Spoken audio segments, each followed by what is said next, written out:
Good evening and welcome to Metro Focus. I'm Jenna Flanagan.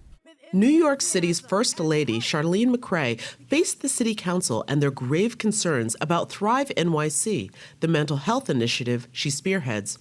Launched more than 3 years ago with a budget of $250 million a year, questions have surfaced about how that money is being spent and the impact the Thrive program has had on our city's mentally ill. Speaker Johnson and council members want more transparency and results. One of the things that I want to look at is how to help the severely mentally ill, people who are really struggling, who you see on the streets and on the subways, people who are decompensating in front of our eyes on the streets of New York City. How much are we providing to them? And we need to look at that in a meaningful way. City Comptroller Scott Stringer also says he plans on looking into Thrive's finances, which so far have totaled approximately $850 million since its inception. Meanwhile, Mayor de Blasio is asking city agencies to watch their expenses in attempts to fill a $750 million shortfall in the 2020 budget. Thrive NYC, run by his wife, has not been earmarked for any upcoming cuts. The program is budgeted to receive $250 million over the next 4 years, including an additional $2 million to cover its 21 staffers. The mayor's office says those numbers fall into their projected budgets. More than 500,000 people have reportedly called NYC Well, the city's mental health helpline. Yet, there are still no hard metrics as to who has benefited from the system. The press for answers moves forward. But first, tragedy and renewed mourning across the country after 2 survivors of the Parkland massacre and a parent of one of the young victims from the Newtown school shooting all commit suicide in just 1 week. The Parkland teens, survivors of the Marjory Stoneman Douglas High School shooting that claimed the lives of 17 students and staff just over a year ago. And the Newtown dad, Jeremy Richmond. His daughter Avielle was among the 20 children and 6 adults murdered in the Sandy Hook Elementary School 7 years ago. The survivors, their suicides, reminders that tragedy can beget tragedy, that the pain and the anguish don't quite subside. For anyone, child or adult, that survives mass shootings, and for the families that lose loved ones, living with post-traumatic stress and survivor's guilt is real.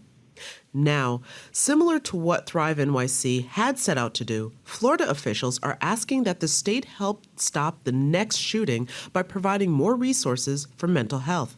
I'm joined now by psychologist and author Dr. Jeffrey Gardier. Dr. Jeff, thank you so much for joining us. My pleasure again. I just wanted to talk a little bit about this notion of survivor's guilt. How is this part of the conversation that we've overlooked?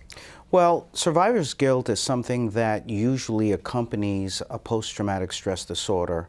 And the person, whether it is true or not, and usually it's not true, believe that there is something else that they could have done, or in some way question why they are the one who survived and perhaps a close personal friend did not survive. And so that is something that weighs so heavy on their minds that it brings about just an inordinate amount of grief, guilt, and sadness. And of course, one of the things that people have been talking about is like destigmatizing the issue of depression, et cetera, which has been discussed a lot. But what I find so interesting is that so often, sometimes the people who are closest to the victim or the person suffering don't always clearly see the signs. And is that part of the problem, at least in addressing this and getting people help soon enough? I think we make a very big mistake when we look at youngsters, for example, and talk about how resilient they have been, especially with some of the shootings where the children have become advocates and we've treated them as adults, and we think that they're okay because of that. And we then put into our minds this idea that because they are more than just survivors, that they don't need to continue getting psychological help. But one of the things that we do know with these horrific mass shootings is that it is such a trauma, and the PTSD goes so deep that it is important that they have psychological treatment for the rest of their lives.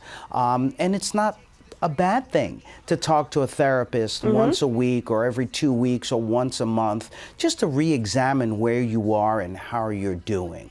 Can you tell us what some of the other symptoms are, just so that some of us can be a little bit more aware of some of our own surroundings and people in them? Sure. Well, in addition to the survivor's guilt, we see that people have the anxiety and the depression that goes along with that. They try to avoid any situation that reminds them of the traumatic event or what may have happened to a close friend or someone that they know. They have intrusive thoughts about it. Whenever they see something that is familiar to that trauma, it brings back those intrusive thoughts. And of course, we see appetite disturbances, sleep disturbances, nightmares. And so this is something that's very serious in that there's a constellation of symptoms, not just one particular symptom, but all of these symptoms, and one makes the other even worse while they experience it. So we saw these two horrific tragedies of suicides from kids who experienced and survived the Parkland shooting. But on the other hand, we have this father of a child from Newtown who committed suicide 7 years later. So is this something that we stop looking for, or are you always on the lookout for these symptoms? Because it could be years later when the problem really reaches an apex. So, to be clear, there are so many different types of traumas that may cause a PTSD, but the more severe the trauma, the longer and more complex the PTSD. So I'm not surprised in any way that this particular father, may rest in peace, 7 years later commits suicide, because we see that PTSD is lifelong. It changes, it morphs. We do become better in time, but again, it's the idea that it is about the treatment that is important, that someone be checked once a month just to determine that they get a booster session to see how they are years after. Because this was an individual who lost a very young child. Yeah. How do you go on from something like that? And people just think, well, you know, the person is in the press, they're trying to change laws, you know, now they're empowered, but they're still dealing with the grief, the sadness, the separation that comes from losing a child, something that is so unnatural. And we also have to remember this idea of contagion. And you know, we see these two youngsters who committed suicide from the Parkland shootings. Now, this adult who committed suicide, is there a connection between seeing the youngsters who committed suicide?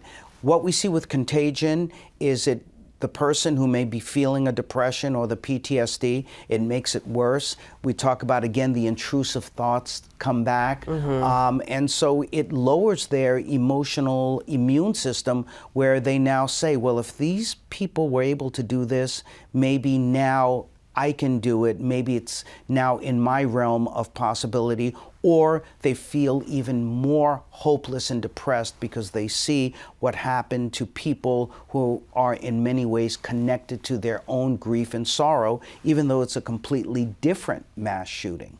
All right, well, Dr. Jeff, thank you so much for joining us.